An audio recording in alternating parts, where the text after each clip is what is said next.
Bien, entonces, como decíamos, ya estudiamos las células en general y las neuronas no escapan a las leyes generales de las células, ¿sí? Van a tener un núcleo, un ADN, van a sintetizar proteínas, van a tener una membrana fosfolipídica, van a tener todas las organelas, van a utilizar ATP, van a tener un estado estacionario, etc. Pero van a tener una función específica. Esa función específica es que las neuronas están especializadas para generar y transmitir señales eléctricas. Para poder generar señales eléctricas tienen que tener un potencial de membrana, ¿sí? Si bien todas las células tienen un potencial de membrana, las neuronas van a utilizar ese potencial de membrana para generar señales eléctricas. Entonces, vamos a estudiar cómo ocurre esto. Cómo ocurre el potencial en todas las células y específicamente en las membranas, para así luego meternos en las señales específicas de las neuronas.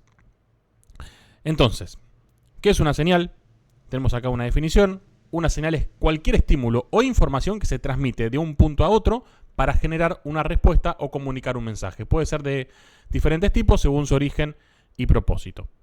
Entonces, tiene que haber un ente emisor, alguien que emita el mensaje, y un ente receptor. Y para que exista un mensaje tiene que haber un cambio a través del tiempo, ¿sí? Algo que cambie, algo que el emisor haga que genere un cambio, ¿sí? Si está siempre quieto, siempre igual, siempre estático, no va a haber ningún mensaje. Para que haya un mensaje tiene que haber un cambio a través del tiempo. Pero ese cambio a través del tiempo tiene que tener un sentido. Tiene que significar un signo o un símbolo, es decir, un concepto o idea que se asocia a la forma perceptible o sensible del signo y al objeto que representa. O sea, un signo o un símbolo es algo que representa otra cosa, ¿sí? Que hace referencia a otra cosa, que tiene una representación de otra cosa. ¿Qué es una representación? Es designar, hacer referencia a otra cosa, una manifestación material y perceptible que representa otro objeto. La diferencia que hay entre el signo y el símbolo es que el signo tiene una relación lógica, natural, con aquello que representa. Por ejemplo, la fiebre es un signo de inflamación, un signo de enfermedad, ¿sí? Hay una relación lógica, natural, entre el signo y lo que el signo representa, lo que el signo hace referencia. En cambio, con el símbolo no hay una relación lógica, natural, sino más bien arbitraria, una construcción cultural. Por ejemplo, una paloma blanca simboliza la paz, ¿sí? No hay una relación ahí lógica, sino que es algo construido a través de la cultura. Los seres humanos nos comunicamos principalmente con símbolos, ¿sí? Que entonces el signo y el símbolo representan otra cosa, hacen referencia a otra cosa. Y para que hagan referencia a otra cosa, el emisor tiene que entender ese signo, ese símbolo, por lo tanto tienen que tener un lenguaje común. Es decir, un sistema de comunicación estructurado para el que existe un contexto de uso y ciertos principios combinatorios formales. Existen contextos tanto naturales como artificiales. Entonces, a través del lenguaje se puede generar información, que es un conjunto organizado de datos procesados que constituyen un mensaje que cambia el estado de conocimiento del sujeto o sistema que recibe dicho mensaje, ¿sí? Es decir, un mensaje es información o enunciado que el emisor envía al receptor a través de un canal de comunicación o medio de comunicación determinado. Es decir, que para que exista la transmisión de un mensaje, tiene que, por supuesto, poder transmitirse información. Esa información tiene que tener un sentido, tiene que ser una serie de símbolos, de signos, y tiene que hacerse a través de un medio que comunique al emisor con el receptor. Medio físico puede ser un cable, por ejemplo, pero tiene que haber algún medio que permita la transmisión de la información. Es decir, que tiene que haber una unión o un enlace entre el emisor y el receptor. O sea que tiene que haber una sinapsis, ya que sinapsis viene del griego y significa unión o enlace. Nosotros vamos a utilizar la palabra sinapsis tanto para denominar la unión entre las neuronas como el proceso de comunicación, ¿sí? Pero sinapsis significa unión o enlace. Entonces, a través de la sinapsis se puede generar esa unión, ese enlace, y las neuronas además van a tener un lenguaje común. Ese lenguaje está dado por señales eléctricas, ¿sí? Y va a permitir la comunicación entre las neuronas. Entonces nosotros vamos a estudiar las señales eléctricas y principalmente el potencial de membrana. Y a partir del estudio del potencial de membrana vamos a conocer cómo la célula produce señales eléctricas que permiten las sinapsis. Hacia eso vamos. Entonces vamos a conocer la electrofisiología Para eso vamos a hablar un poco de historia. Y tenemos aquí representado a Luigi Galvani, físico italiano de fines del siglo XVIII, que era profesor de anatomía en la Universidad de Bolonia, aunque realizó la mayoría de sus trabajos, de sus experimentos en su casa. Galvani usaba máquinas de fricción y primitivos condensadores para sus experimentos de electricidad. Realizaba experimentos con ranas, estudiando su sistema nervioso. Cuenta la leyenda que una mañana, a principios de septiembre de 1786, Galvani salió de su casa para colgar en una cerca de hierro las patas de rana en un gancho de bronce que había utilizado para destruir la médula espinal de la rana. Observó que si el gancho tocaba la cerca, se podían ver contracciones espontáneas en las ranas. Dijo: si uno usaba un dedo para empujar el gancho contra la superficie del hierro, los músculos relajados eran excitados tantas veces como fueran empujados. Otro de los famosos encuentros de Galvani con la electricidad animal ocurrió en una habitación donde algunos de sus pupilos se entretenían con máquinas eléctricas. Una de ellas disparó una chispa cuando Galvani tocó el nervio de una rana con un bisturí de metal. El efecto electrostático generó fuertes convulsiones en el cuerpo de la rana. Galvani consideraba que el nervio era un conductor de electricidad como el cable de un generador eléctrico.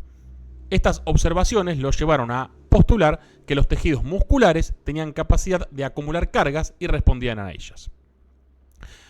Por otro lado, Alessandro Volta, otro físico italiano de fines del siglo XVIII, decía que en realidad los músculos no acumulaban carga eléctrica, sino que simplemente los fenómenos observados por Galvani podían explicarse como resultado de la energía eléctrica generada entre dos metales disímiles como los que utilizó Galvani.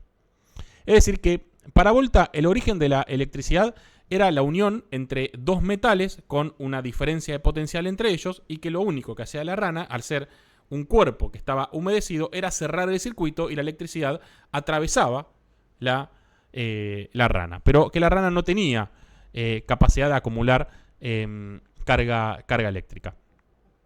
Teniendo en cuenta este principio, Volta inventó la pila eléctrica, que consistía en una serie de discos de zinc separados entre sí por telas humedecidas en solución salina. Los discos de cada extremo se conectaban a unos alambres que permitían la circulación ininterrumpida de la corriente eléctrica. Entonces, ¿quién tenía razón? Se comprobó más tarde que ambos tenían razón.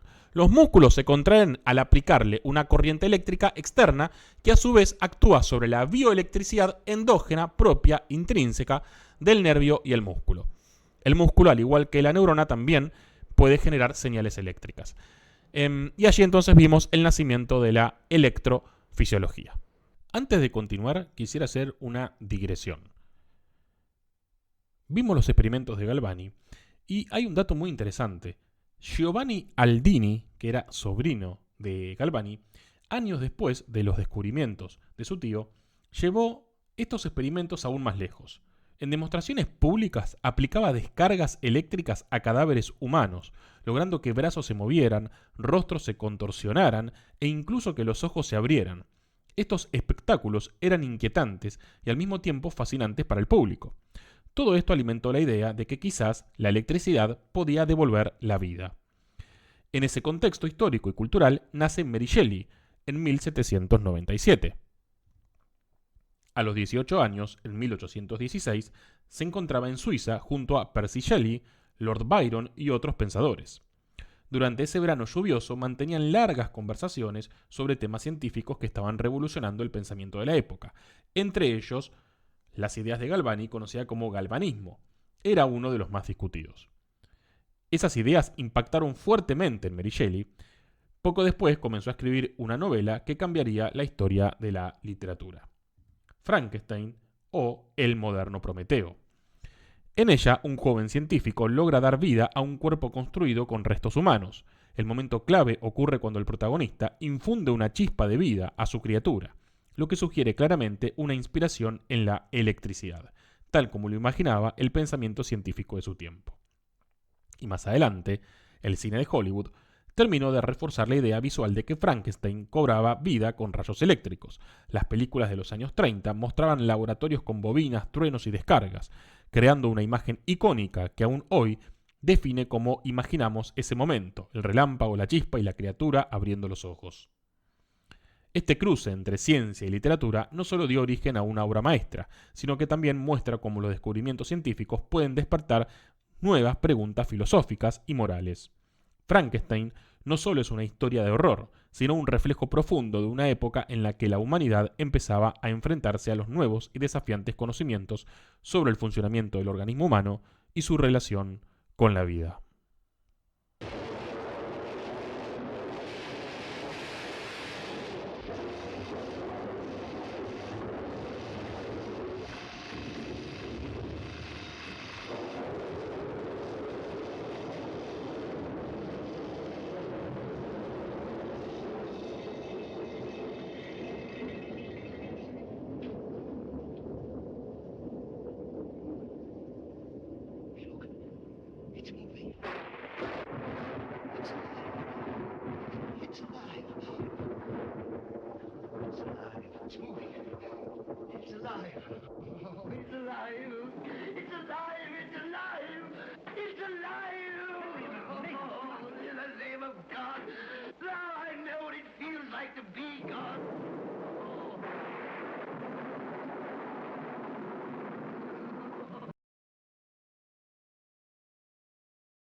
Entonces, podemos preguntarnos de dónde saca la neurona la energía para generar su potencial. Si bien gasta energía metabólica, ¿cómo genera ese potencial eléctrico? Y básicamente se va a valer del medio en que vive. La neurona, como vimos, vive embebida en un medio extracelular, que principalmente es agua, con algunos solutos disueltos en el agua.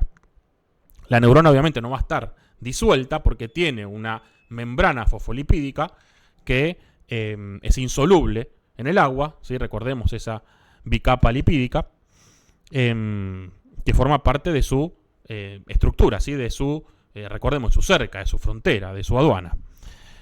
Pero va a estar embebida en ese líquido extracelular con diferentes moléculas que están disueltas en el agua. ¿Qué son esas moléculas? Bueno, van a ser principalmente iones, es decir, van a ser moléculas que van a tener una masa, ¿sí? Masa lo asociamos básicamente al cuerpo, ¿sí? Parecido al peso. Es una magnitud física y una propiedad general de la materia que expresa la inercia o resistencia al cambio de movimiento de un cuerpo. Pero lo podemos asociar al que, como tienen un cuerpo, tienen un peso, tienen una masa. Por otro lado, también estas moléculas tienen una carga eléctrica. Son iones que están disueltos en el agua y tienen una carga eléctrica. La carga eléctrica es una propiedad física intrínseca de algunas partículas que se manifiestan mediante fuerzas de atracción y repulsión. Esto, entonces, genera que al tener una masa, las moléculas estén atraídas y movidas por fuerzas químicas, que ahora vamos a ver bien qué significa esto, aunque técnicamente no es una fuerza, y por fuerzas eléctricas, o mejor dicho, por campos eléctricos. Entonces, ¿cómo se comportan estas partículas disueltas en el agua? Se comportan a través de el movimiento browniano. El movimiento browniano es el movimiento aleatorio que se observa en las partículas que se hallan en un medio fluido, líquido o gas, como resultado de choques contra las moléculas de dicho fluido. Este fenómeno recibe su nombre en honor al escocés Robert Brown, biólogo y botánico, que lo describió en 1827. No obstante, el fenómeno sería explicado en términos de cinemática molecular por Albert Einstein en 1905. Entonces, ¿qué significa esto de movimiento browniano?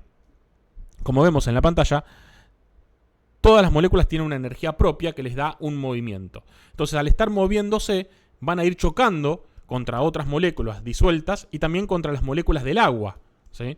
Entonces, al ir chocando, van adquiriendo un movimiento que no se puede predecir, un movimiento al azar, un movimiento aleatorio. Entonces, las moléculas que están en ese, digamos, disueltas en el agua van a tener este movimiento browniano.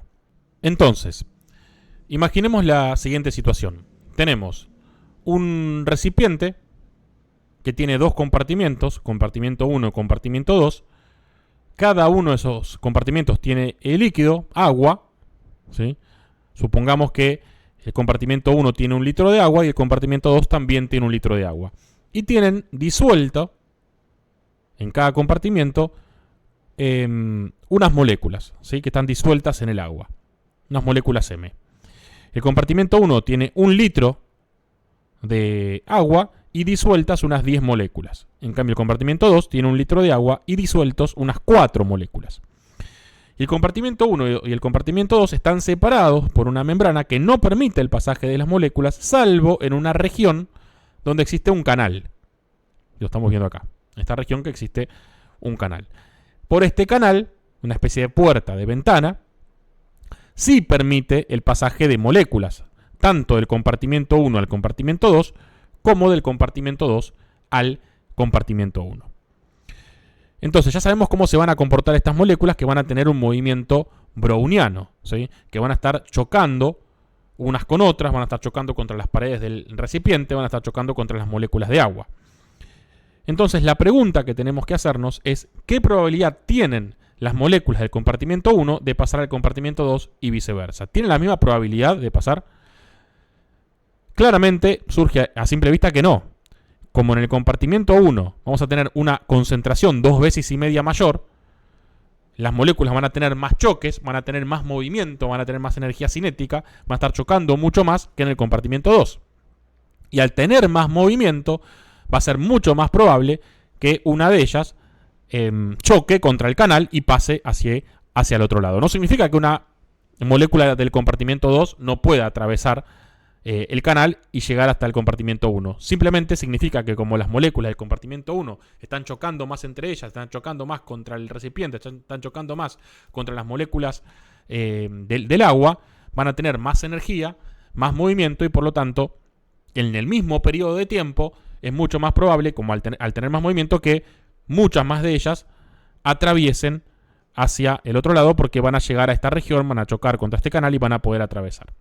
Entonces, las moléculas que están en el compartimiento 1 van a tener una probabilidad mayor de pasar del compartimiento 1 al compartimiento 2 que las moléculas del compartimiento 2. Y esto se lo conoce como potencial químico, que es la energía que tiene una sustancia que determina si puede reaccionar o moverse de un lugar a otro. Está dado por la diferencia de concentración y genera una especie de fuerza. En realidad no es una fuerza, ¿sí? Utilizamos la fuerza como una metáfora. Sabemos que no hay una fuerza que va a dirigir las moléculas de un lado al otro, sino que es una cuestión estadística, probabilística.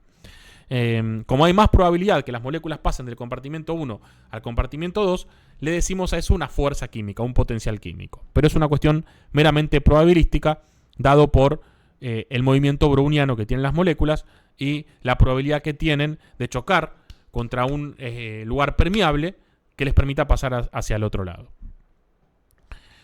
Entonces, si dejamos evolucionar en el tiempo ese sistema libremente, vamos a encontrarnos con esto. Vamos a encontrarnos que en el compartimiento 1 y en el compartimiento 2 vamos a encontrar la misma concentración. O sea, va a haber, en los dos compartimientos va a estar la solución con la misma composición, ¿sí? De forma homogénea, la misma concentración, ¿sí?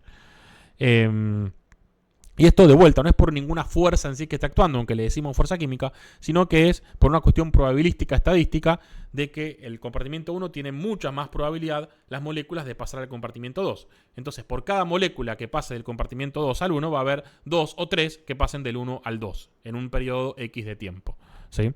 A medida que van pasando moléculas del compartimiento 1 al compartimiento 2, la probabilidad del compartimiento 1 disminuye y la del 2 aumenta, hasta que se igualan las concentraciones y los dos tienen la misma probabilidad. Entonces no va a haber, digamos, un flujo neto. Puede seguir habiendo flujo. Puede una molécula del compartimiento 1 pasar al 2, pero indefectiblemente por cuestiones probabilísticas también va a haber alguna que pase del 2 al 1 y se va a mantener ese estado homogéneo de concentración. Entonces hay una misma probabilidad, ¿sí? Entonces esta diferencia de concentración, este gradiente químico, que le llamamos potencial químico, genera una especie, o genera metafóricamente una fuerza química, que no es en realidad una fuerza, sino es una cuestión probabilística estadística, que va a generar que haya un pasaje de moléculas, de partículas, del lugar de mayor concentración, del lugar de mayor concentración al de menor concentración. Pasaje del de mayor concentración al de menor concentración hasta que se igualen las probabilidades, sean homogéneas en concentración. Pero recordemos que estas moléculas no solamente tienen una masa química, sino que además tienen una carga eléctrica, ¿sí? Por ejemplo, podemos pensar en el cloruro de sodio, la sal, ¿sí? Que es la unión de dos iones, cloruro y sodio. el cloruro tiene carga negativa, el sodio tiene carga positiva y van a estar juntos. Entonces nosotros no vamos a percibir, cuando agarramos la sal, no vamos a percibir una carga eléctrica. ¿Por qué? Porque las cargas eléctricas, positivas y negativas, se anulan entre sí y toda la sustancia es electroneutra.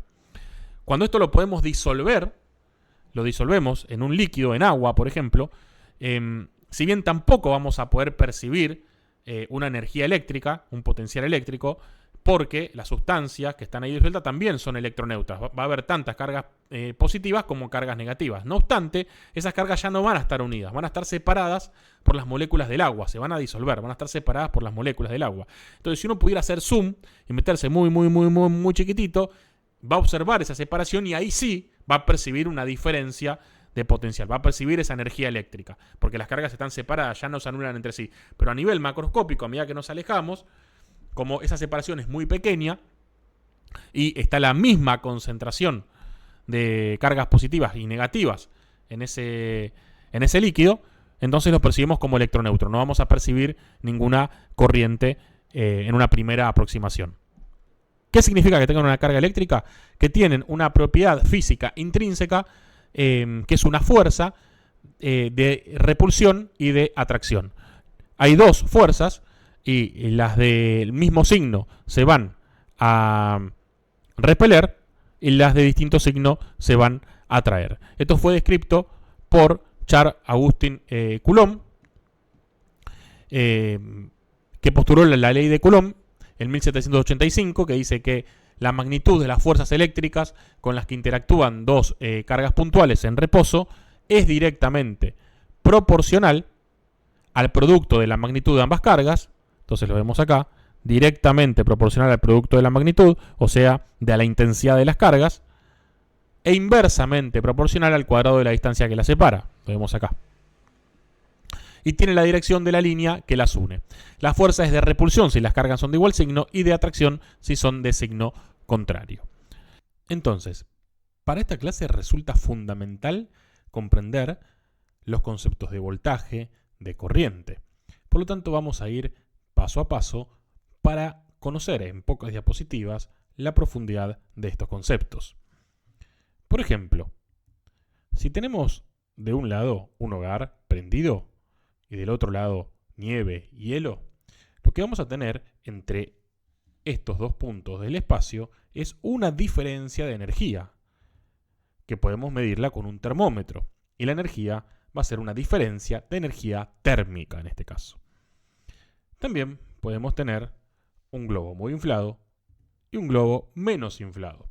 Por lo tanto, en este punto del espacio dentro del globo y en este punto del espacio dentro del globo va a haber una diferencia de energía mecánica por una diferencia de presión que puede medirse con un manómetro. También podemos tener en este punto del espacio una carga positiva suelta, solita.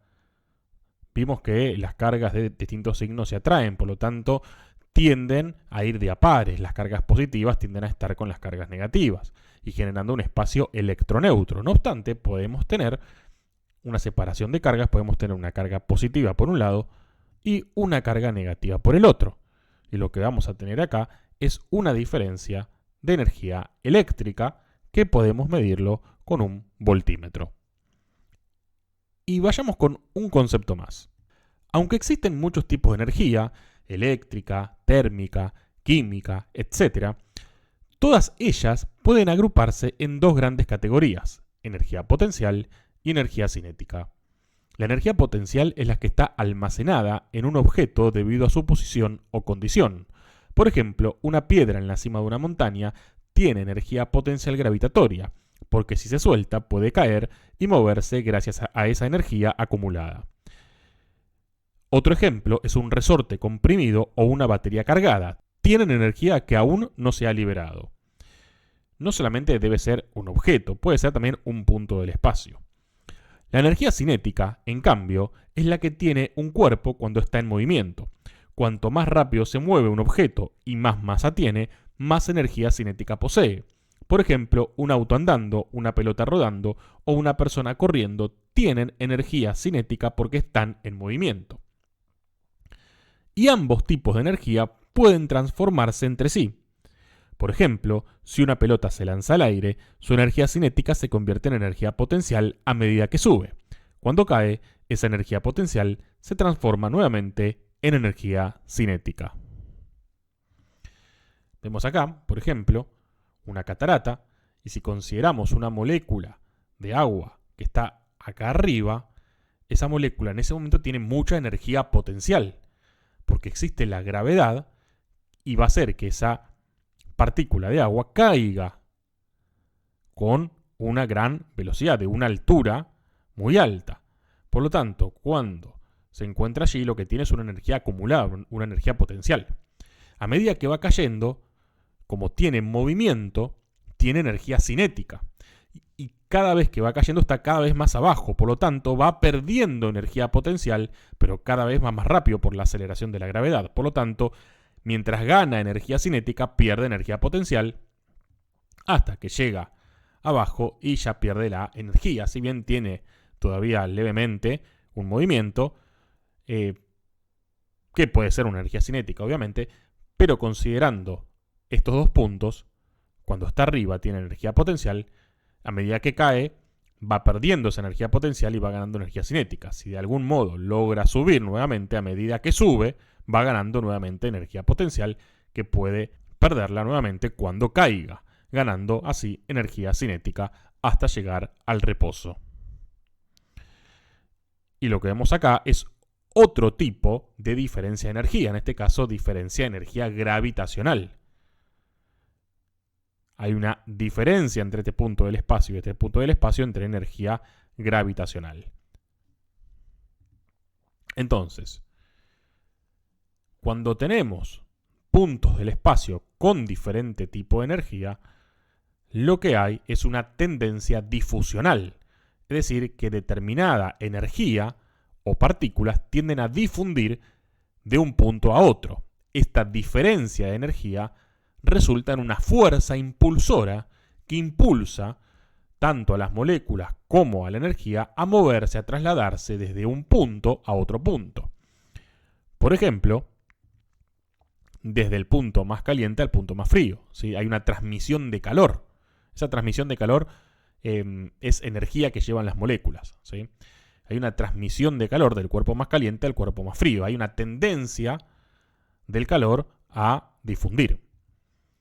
También hay una tendencia de movilizarse las partículas de aire desde el punto de mayor presión al punto de menor presión.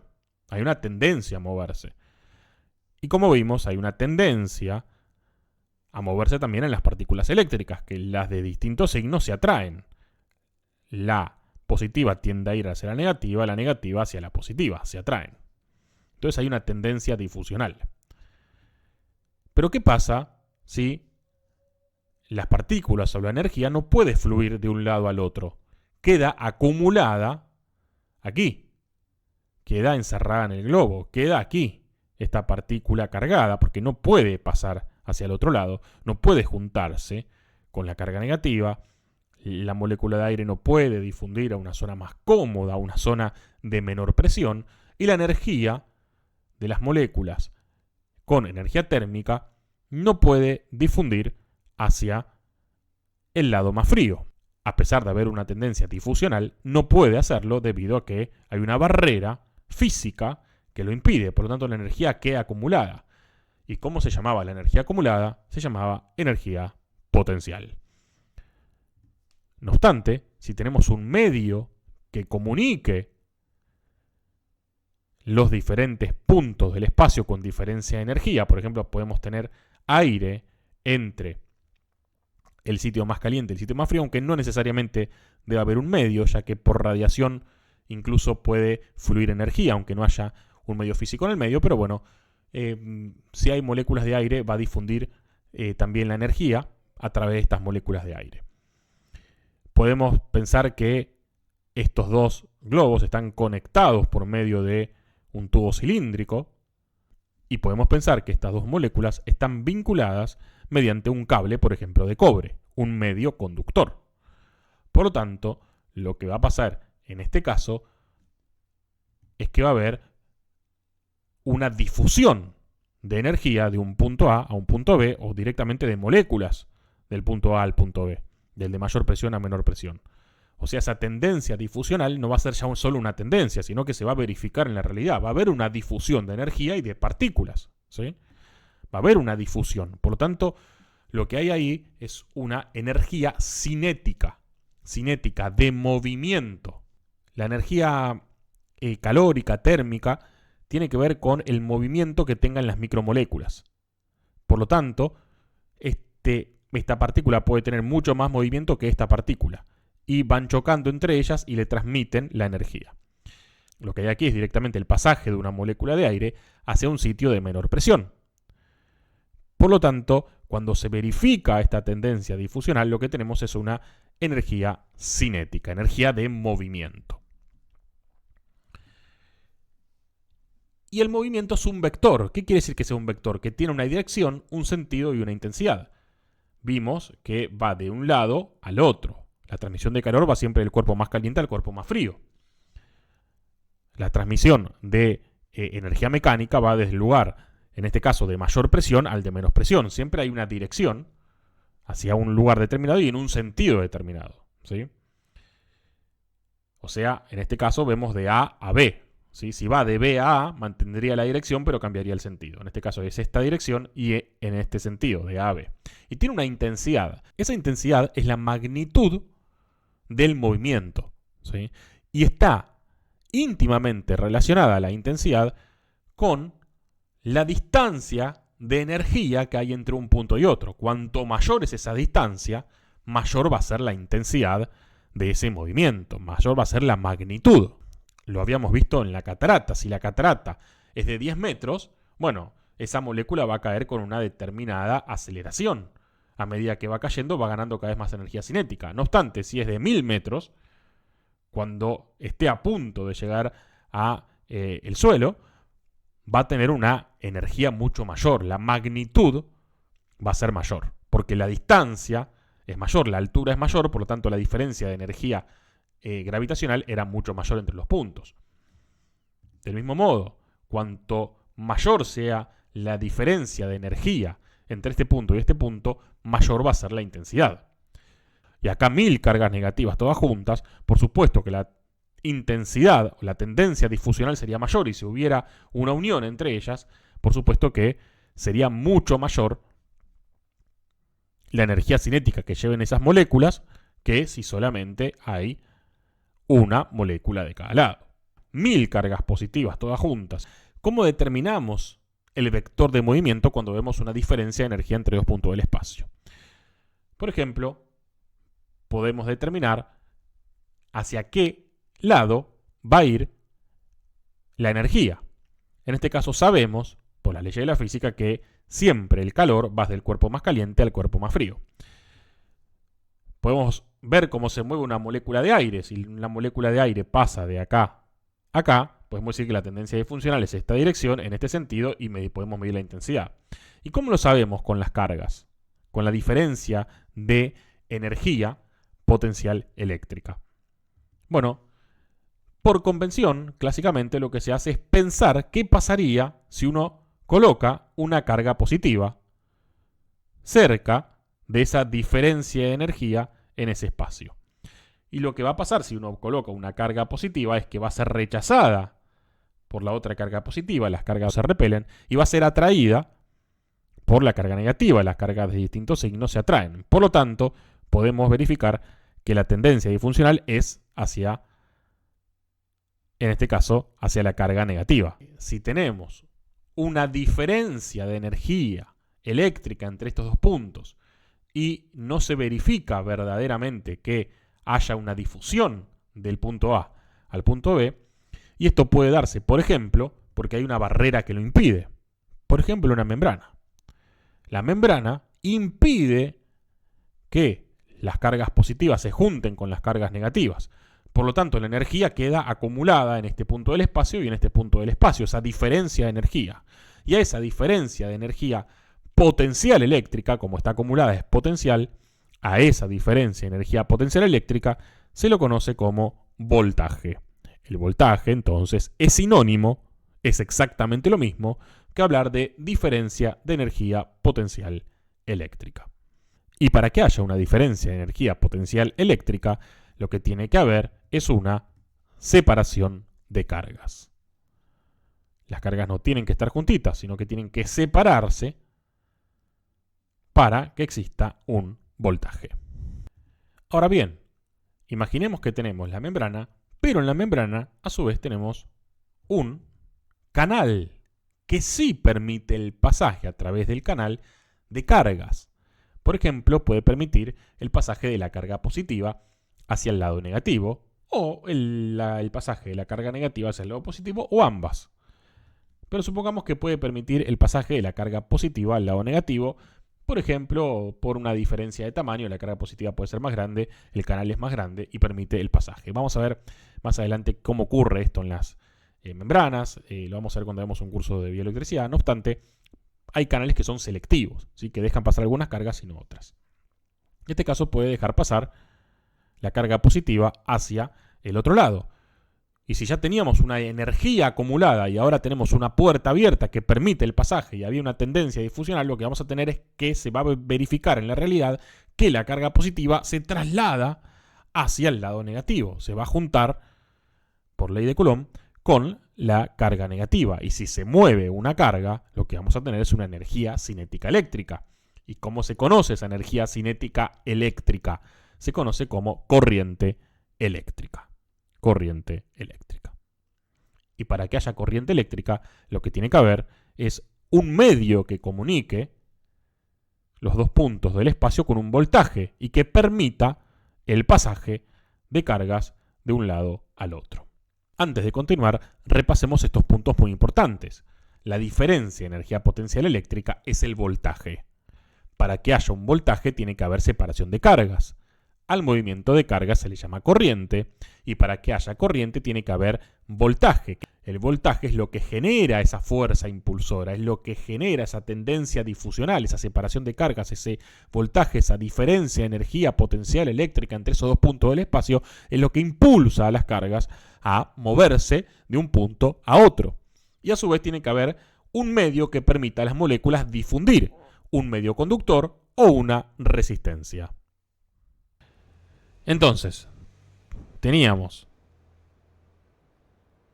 diferencia de energía potencial entre un punto del espacio y otro punto del espacio, a eso le decíamos voltaje, y esa energía acumulada va a permitir a las cargas moverse, ¿sí? Va a permitir a las cargas moverse, o sea que las cargas cuando están sometidas a un voltaje sienten una fuerza impulsora, algo que las impulsa a moverse, ¿sí? Por fuerzas de atracción y repulsión cuando hay un voltaje, cuando hay una diferencia de energía potencial eléctrica acumulada entre un punto del espacio y otro, las cargas que están en uno y otro punto del espacio van a estar sometidas entonces a una fuerza eléctrica.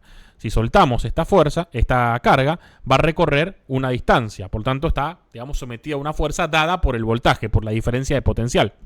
A su vez, para que puedan recorrer el trayecto tienen que estar unidas por algún tipo de material, ¿sí? A ese material que las une se le conoce como resistencia o conductancia, que una es la inversa de la otra, es lo mismo hablar de una o de la otra. Cuando decimos que un material tiene mucha resistencia, decimos que tiene baja conductancia. Cuando decimos que tiene mucha conductancia, decimos que tiene baja resistencia. Pensemos que no es lo mismo que a esta carga positiva y a esta negativa las esté uniendo una madera que las esté uniendo un cable de cobre, ¿sí? El cable de cobre obviamente tiene mucha más conductancia, pero por convención siempre se suele hablar de resistencia, pero se puede hablar de una y de la otra indistintamente, que es, digamos, ese material que los está uniendo. Y definimos resistencia como la oposición al flujo de corriente eléctrica a través de un conductor, ¿sí?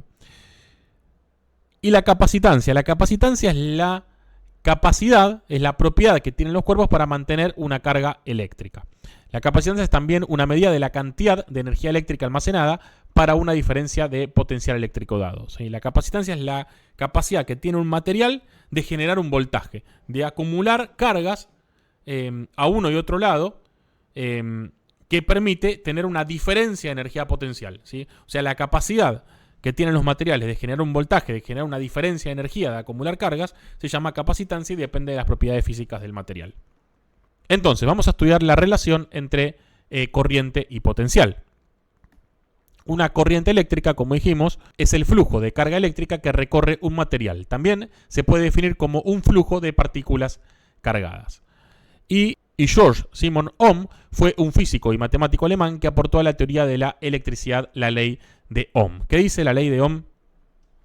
Que para que haya corriente en el sistema internacional, se simboliza con la letra I mayúscula, tiene que haber un voltaje. Como vimos, el voltaje es la diferencia de energía potencial eléctrica acumulada entre dos puntos del espacio.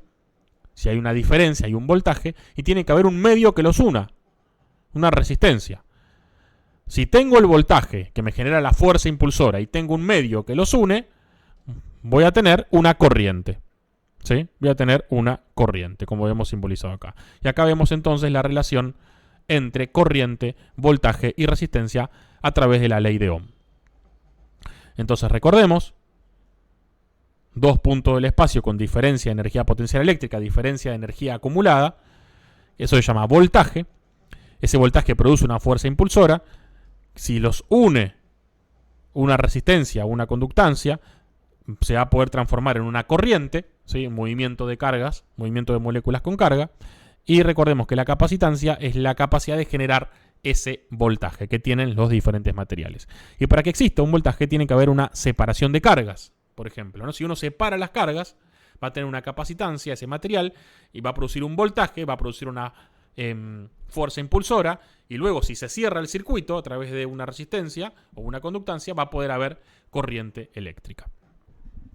Si solo tuviéramos alguna estructura que funcione como un separador de cargas, que pueda sobrevivir en un líquido y sin disolverse, tal vez por alguna membrana fosfolipídica, y que permita el pasaje selectivo a través de su membrana para poder generar una separación de cargas. Si solo tuviéramos una estructura así. Tenemos la célula, la membrana de las células, ¿sí? Entonces, vamos a ver cómo las membranas celulares generan un potencial eléctrico. Ahora vamos a ver el cómo. Ya vimos los conceptos generales para introducirnos, ahora vamos a ver el cómo se genera esto en las membranas. Antes repasemos lo que es el voltaje y los diferentes conceptos que fuimos viendo. Y preguntémonos para qué sirve, antes de continuar, generar energía potencial en una membrana.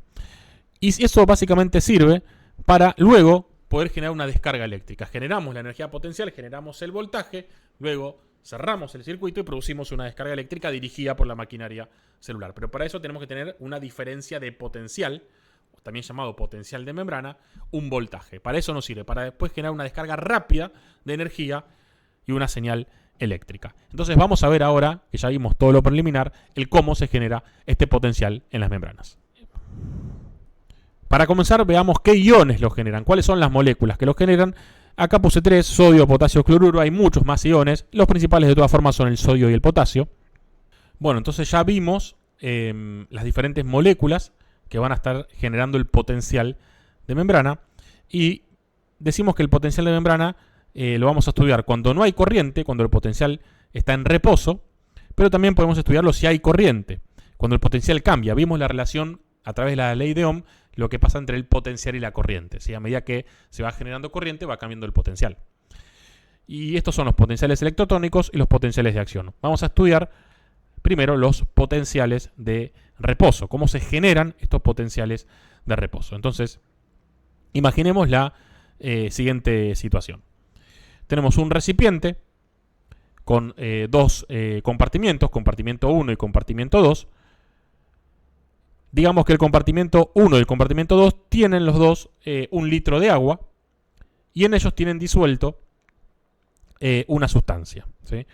Una sustancia que se compone de dos moléculas, una con carga positiva, la molécula verde, y otra con carga negativa, la molécula roja. Y están separadas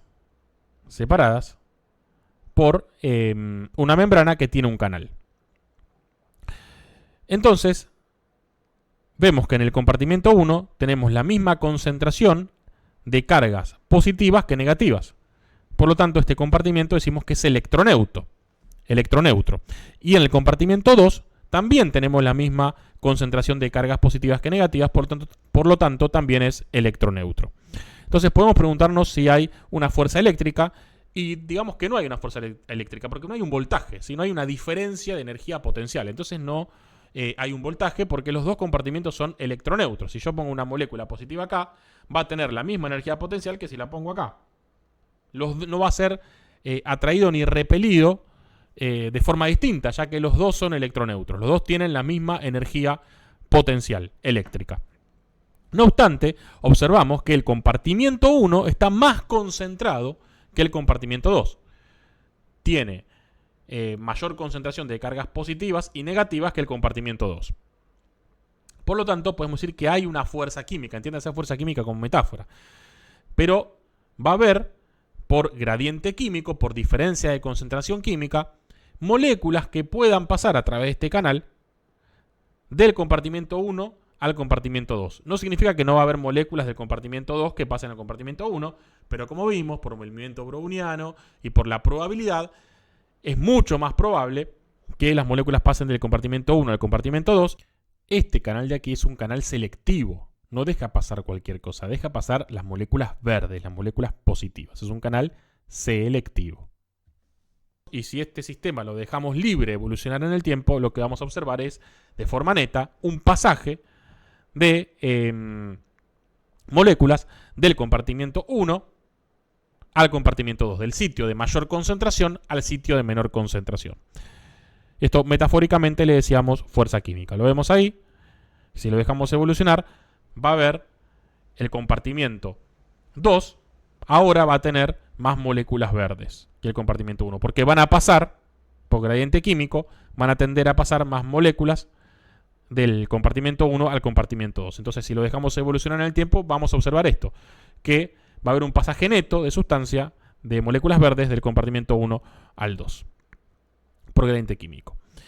Pero recordemos que estas moléculas, además de tener masa química, estar sometido a este movimiento químico, esta fuerza química, también tienen carga eléctrica. Entonces, una vez que se generó el pasaje de moléculas al compartimiento 2, ahora hay una distribución asimétrica de cargas, ¿sí? El compartimiento 2 va a quedar con un exceso de cargas positivas y el compartimiento 1 va a quedar con un déficit de cargas positivas, ¿sí? Entonces, ahora, ¿qué se va a producir?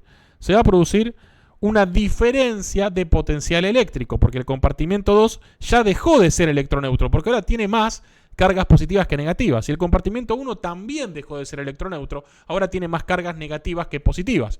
Si ponemos, por ejemplo, una carga positiva acá, la carga positiva, si contamos solamente la fuerza eléctrica, por fuerza eléctrica va a ser repelida, porque las cargas positivas, las cargas de igual signo se repelen entre sí. En cambio, si la pongo acá, va a ser atraída, porque va a ser atraída por el compartimiento negativo. Por lo tanto, la molécula se va a comportar de forma distinta, porque en esos puntos del espacio hay una energía potencial eléctrica distinta. Hay una diferencia de energía potencial. Y por lo tanto, si hay una diferencia de energía potencial, hay un voltaje. Entonces vamos a tener una distribución asimétrica de cargas, principalmente generado por esa diferencia de concentración química que hay a uno y otro lado de la membrana, y por la permeabilidad selectiva de la membrana, que solamente permite el pasaje de las moléculas, en este caso positivas, ¿sí? Solamente permite el pasaje de las moléculas verdes. Es un canal que solamente permite el pasaje de esas moléculas, nada más. El de las rojas no las deja pasar, ni para un lado ni para el otro. Entonces, el lado 1 va a quedar, que en este esquema estamos llamando interior, va a quedar con carga negativa neta, y el lado 2 con carga positiva. Va a haber un voltaje, y se va a generar ese voltaje, esa distribución asimétrica de cargas que generan un voltaje, va a generarse por la permeabilidad selectiva de las membranas, por unos canales que son selectivos al pasaje de una sustancia y no de otra, al pasaje de una molécula y no de otra. Si hay un voltaje, y va a haber entonces una fuerza eléctrica. Ahora sí, vamos a tener una fuerza eléctrica, ¿sí? Entonces, si hay una fuerza eléctrica, vamos a tener ahora interactuando dos fuerzas. Una fuerza química porque sigue estando el lado 1 más concentrado que el lado 2 y una fuerza eléctrica debido a que el lado 2 quedó con más cargas positivas que el lado 1. Por lo tanto, va a haber una fuerza química y una fuerza eléctrica. Al principio, la fuerza química es mayor en intensidad que la fuerza eléctrica. Fijémonos que van en sentido contrario, ¿no? Porque el más concentrado, por fuerza química, tiende a las moléculas ir al lado 1. Pero, en cambio, las moléculas ahora que van pasando hacia el lado 1, como se repelen entre sí, tienen una fuerza eléctrica que las impulsa hacia el otro lado. Al principio, vemos que la fuerza química es mayor que la fuerza eléctrica. Entonces vamos a seguir observando un pasaje neto, porque la resultante es hacia el compartimiento 2. Vemos que cada vez hay más pasaje de moléculas al compartimiento 2 hasta que llega un momento que las fuerzas se igualan. O sea, a medida que va pasando moléculas al compartimiento 2, la fuerza química disminuye porque van igualándose las concentraciones y la fuerza eléctrica aumenta porque cada vez acumula más cargas positivas, las cargas cada vez se repelen más y cada vez son más atraídas por el compartimiento 1 que cada vez es más negativo. Entonces, llegamos a un estado de equilibrio electroquímico, donde las fuerzas químicas y las fuerzas eléctricas son de igual intensidad, pero en sentido contrario. Igual intensidad de signo contrario, ¿sí? Estamos en un estado de equilibrio donde tenemos un potencial de membrana, ¿sí? Un potencial de membrana, que recordemos estaba dado por esa permeabilidad selectiva de la membrana que permitía el pasaje de una sola molécula, no de las dos moléculas. Permitía el pasaje de una sola molécula. Y a este estado de equilibrio se lo conoce como potencial Nernst, que fue descrito por el científico alemán Walter Nernst, que fue quien lo formuló en 1889. El potencial de equilibrio o potencial Nernst es primero un valor de potencial de membrana, en el cual el flujo neto del ion es cero. ¿Por qué es cero? Porque la fuerza química y la fuerza eléctrica son de igual intensidad pero en sentido contrario. Entonces puede haber un pasaje de una molécula, pero es tan probable que pase del compartimento 1 al 2 como del 2 al 1. Por lo tanto, si lo dejamos en el tiempo, vamos a observar que no va a haber una corriente neta de un lado hacia el otro, no va a haber un flujo neto de un lado hacia el otro.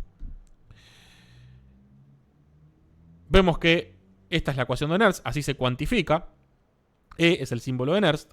R es la constante de los gases ideales. Está ahí porque se considera que una molécula, estos iones disueltos en el agua, se van a comportar de una forma muy similar a una molécula de un gas ideal en un recipiente, sometida a las mismas leyes termodinámicas.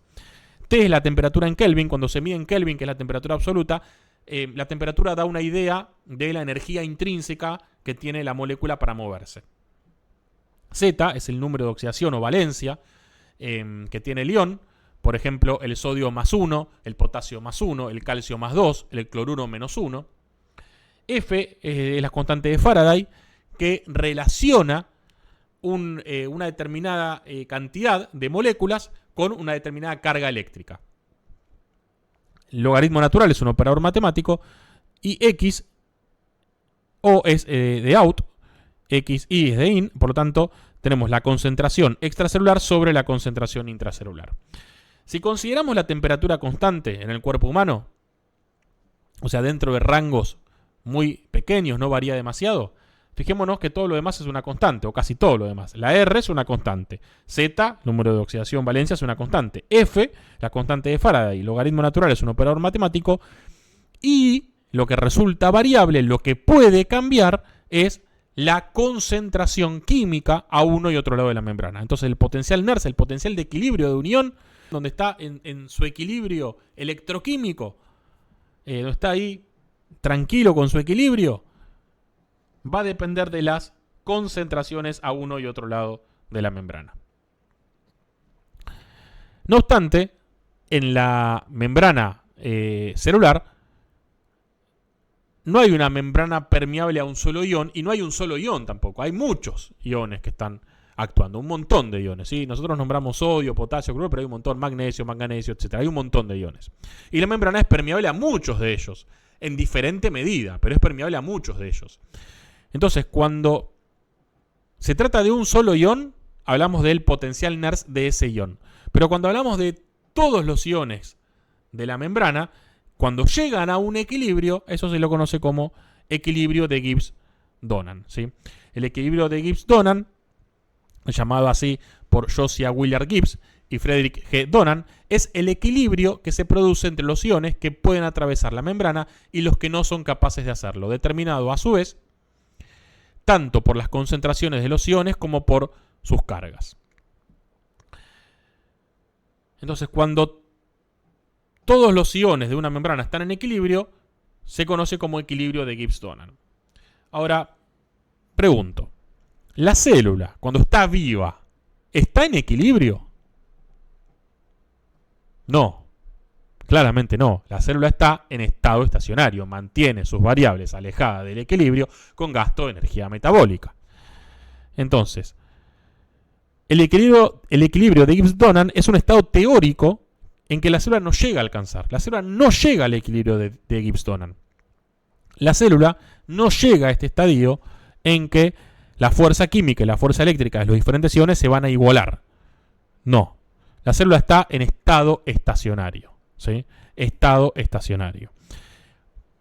Entonces, ¿qué va a hacer la célula? Va a utilizar unas bombas, principalmente la bomba de sodio-potasio ATPasa, que va a sacar o meter iones a contragradiente, ¿sí? Si la fuerza resultante, ¿sí? Porque, por ejemplo, vemos acá, antes de que llegue al equilibrio, que la fuerza química es mayor a la fuerza eléctrica. Entonces hay una fuerza resultante que impulsa a las moléculas verdes a pasar hacia el compartimiento 2. Compartimento 1, compartimento 2.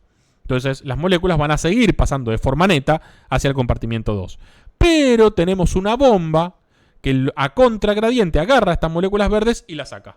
Las vuelve al compartimento 1. Las vuelve a meter, en este caso, al intracelular. Las vuelve a meter a contragradiente.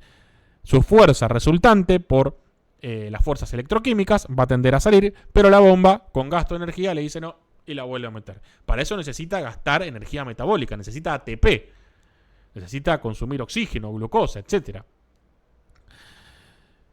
Entonces, la principal bomba que mantiene los gradientes electroquímicos es la bomba de sodio-potasio ATPasa, que resulta esencial para el funcionamiento celular, y lo que va a hacer es, como en una membrana, ahora lo vamos a ver, el potasio tiende a salir por su fuerza electroquímica y el sodio tiende a entrar por su fuerza electroquímica, lo que hace, para evitar el equilibrio, es sacar el sodio y meter el potasio, ¿sí? Saca 3 sodios y mete 2 potasios, ¿sí? En cada ciclo. Para eso vemos acá en el esquemita que utiliza ATP. Lo cliva, utiliza el ATP, utiliza la energía, esa pequeña pila utiliza la energía y después genera el desecho del ATP, que es el ADP, ¿sí? La bomba sodio-potasio es la principal, pero no es la única. Acá vemos, por ejemplo, otra bomba que es de calcio protones, de calcio hidrogeniones, ¿sí? Que gasta energía metabólica para sacar las diferentes moléculas a contragradiente. Entonces, vemos la definición acá de potencial de membrana, pero lo importante es saber que el potencial de membrana se da por dos cuestiones elementales. La permeabilidad selectiva de la membrana, que permite el pasaje de algunos iones, en este caso, acordemos, no dejaba pasar la molécula roja, que permite el pasaje de algunos iones y de otros no. Y además no solamente permite el pasaje de unos y de otros no, sino que no los permite, a los que permite pasar, no los permite pasar de forma de la misma manera, sino que hay algunos que permite un pasaje mucho mayor que otros. Tiene más canales para algunos que para otros, ¿sí? Tiene más permeabilidad algunos iones que otros, y eso es lo que da la permeabilidad selectiva de la membrana, que, como vimos, por esa diferencia de concentración y la permeabilidad selectiva, se iba generando esa distribución asimétrica de cargas que a su vez generaban un potencial eléctrico, pero que no llegaban al equilibrio gracias a las bombas, que restituyen todo el tiempo los gradientes electroquímicos. Y eso permite mantener un voltaje, pero sin que la célula llegue a un equilibrio. Sin que la célula llegue a un equilibrio. ¿Por qué o para qué? ¿Cuál es la utilidad? ¿Cuál es la ventaja de que la célula no esté en equilibrio? Si estuviera en equilibrio, ese potencial pasaría un montón de cosas distintas, pero vamos a pensarlos en términos de energía. Ese potencial eléctrico acumulado se compensaría con el potencial químico. En cambio, al estar alejada de equilibrio, ese potencial eléctrico me permite acumular energía que no sea compensada, por otro lado, y esa energía me permite descargarla como una explosión rápida cuando la necesito. ¿Sí? Cuando la célula la necesita, puede acumular esa energía y descargarla cuando la necesita, porque está alejada del equilibrio, por lo tanto al cerrar el circuito va a permitir descargarla.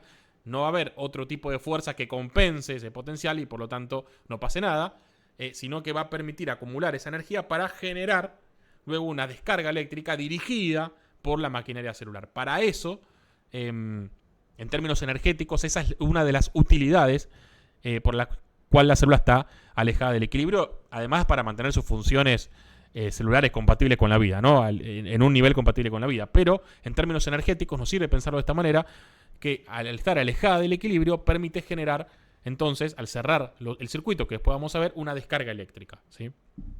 Acumular energía, almacenarla, para luego utilizarla de forma rápida.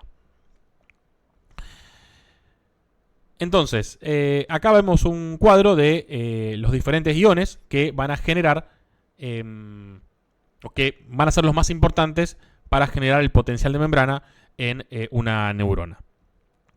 Y acá vemos un caso más parecido a lo que realmente ocurre en una neurona.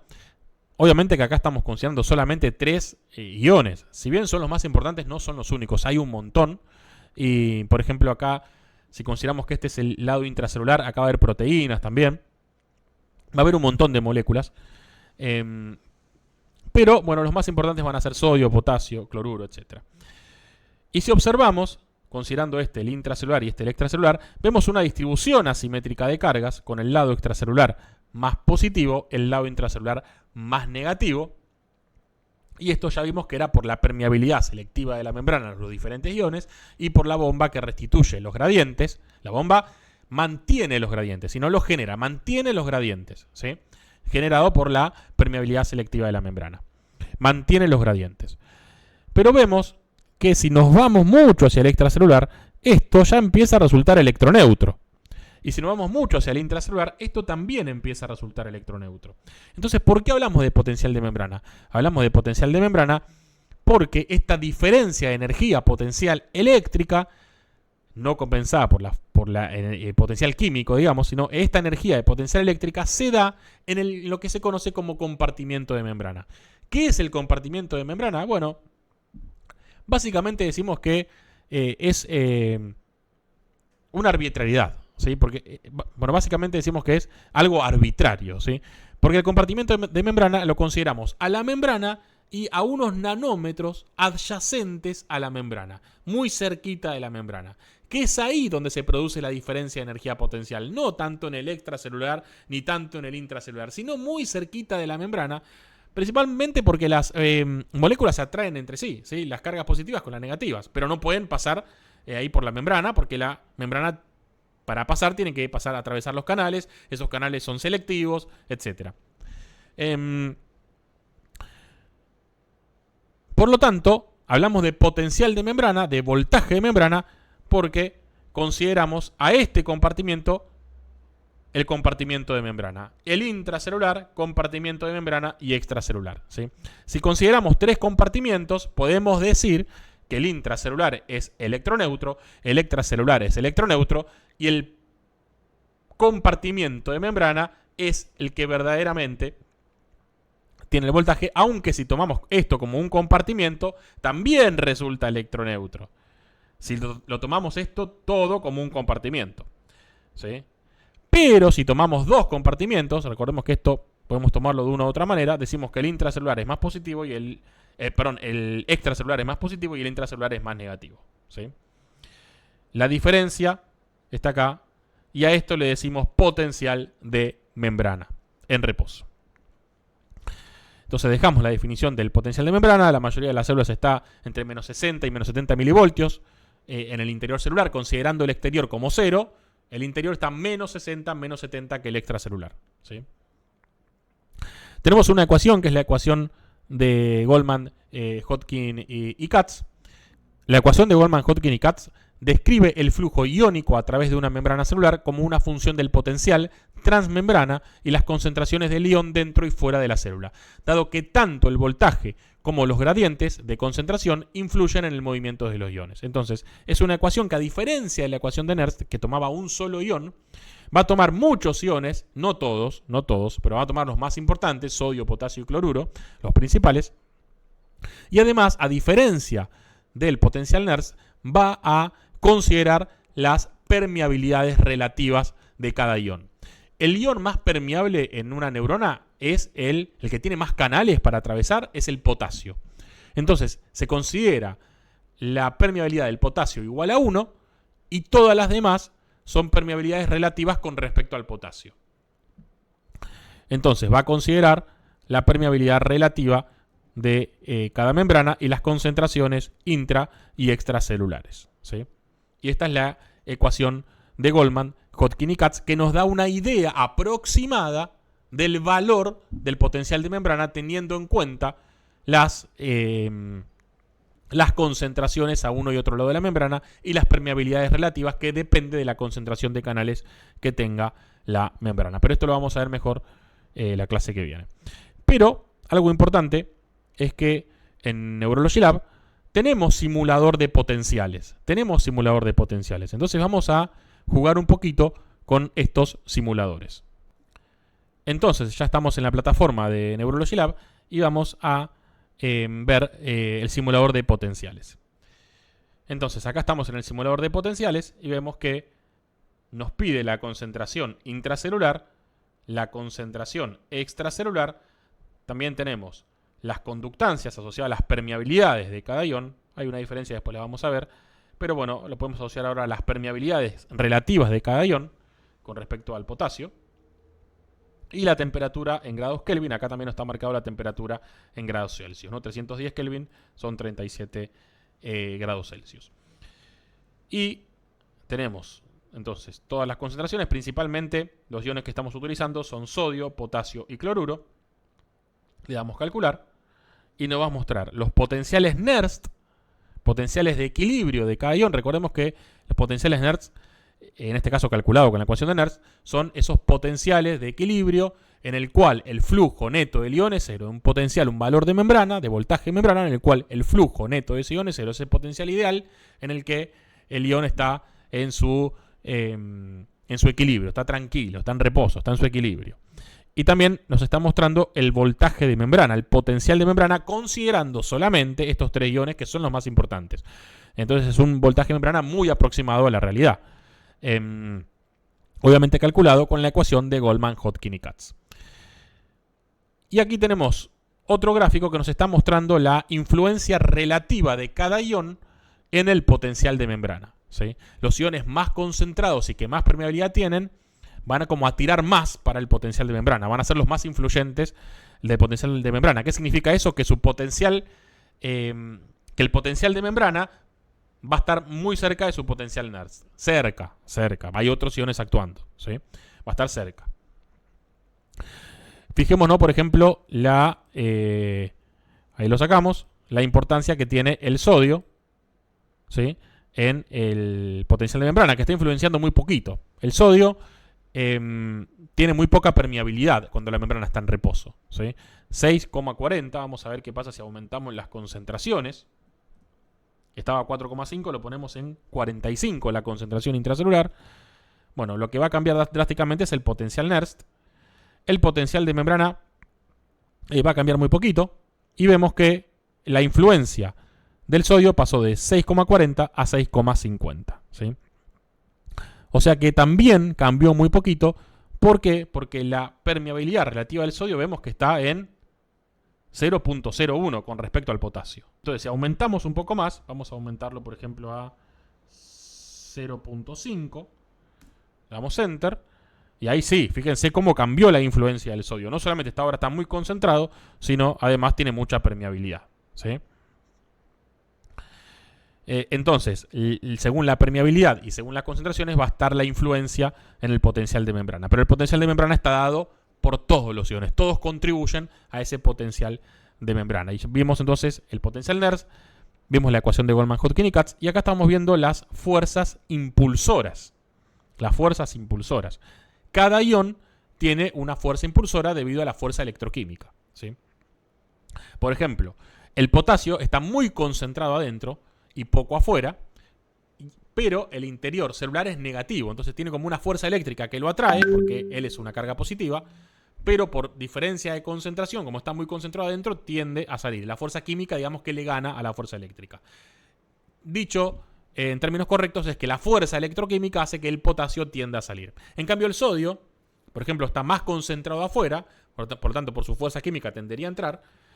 Y el interior celular también es negativo y el sodio es positivo, por lo tanto, por fuerza eléctrica también tiende a salir. Aunque lo correcto es decir que por fuerza electroquímica el potasio tiende a entrar, ¿sí? Entonces, los diferentes iones van a tener, según sus concentraciones y según el potencial de membrana, recordemos que las concentraciones determinan el potencial Nernst, van a tener una determinada fuerza impulsora, que acá lo estamos calculando. Entonces, volvemos a la plataforma de Neurology Lab y vamos a ver el simulador de fuerzas impulsoras. Recordemos aquí los principales iones, ¿sí? Sodio, potasio, cloruro, en la concentración intracelular y acá extracelular, la temperatura en grados Kelvin y la temperatura en Celsius.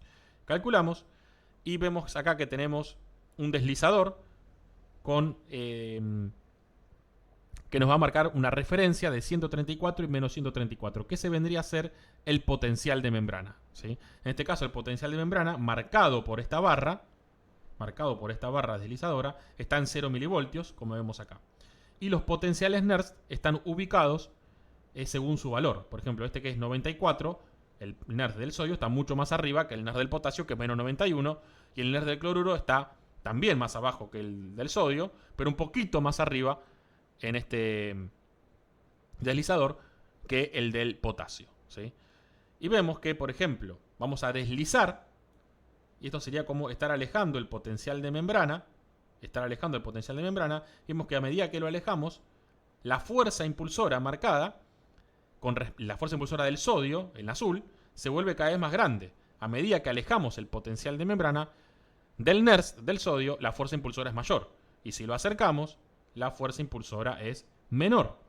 Fíjense, lo mismo con el Nernst del potasio y el Nernst del cloruro, lo que pasa con la fuerza impulsora. Si acercamos el potencial, la fuerza impulsora disminuye.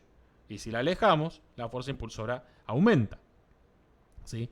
Fíjense qué pasaría si el potencial de membrana fuera el mismo, por ejemplo, que el Nernst del sodio, 94 con 97. Vamos a ver. Vamos a poner acá 94.97.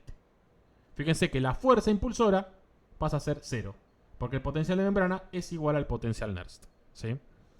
Bueno, repito, vamos a tener un curso de electrofisiología práctica con todos los simuladores de Neurology Lab, con todos los simuladores, con los diferentes modelos matemáticos, para qué sirve cada uno.